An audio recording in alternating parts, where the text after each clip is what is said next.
aligning expectations of what you were hired for with what's expected. And what happens is when people interview, they're interviewing at their best. Like if you're not at your absolute best with all your promises and how great you are and how great your background is and what an amazing fit it is, and you get hired for how you show up that day, it changes over time, and not necessarily because the person that was hired is not what they said, but because they're coming in and taking over an entire situation with where life starts happening. People get fired, people get hired. It tends to pull people out of their strategic prowess, and it gets them into this, fight or flight, get this done, understand the learning curve is steep. It's a new industry. All of these things are happening for the person that was hired.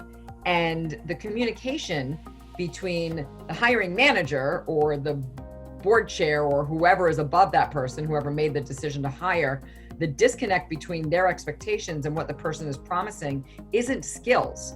The skills are there. The experience is there.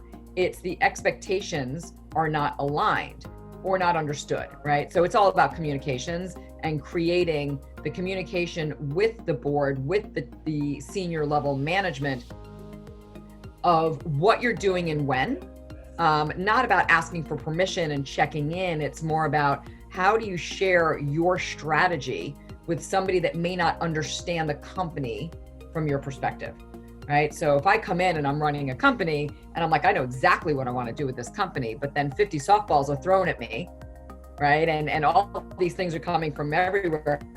I am at that point going to be taken out of my creative mind, and I'm going to end up going into this tactical, get this done, hire that person, have that meeting, deal with these people, introduce myself to that person. And it's almost physically and mentally impossible to be both tactical and strategic long-term at the exact same time. And that creates a gap in the perception.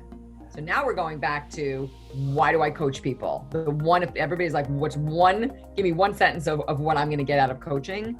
It is aligning your self-perception with your reputation.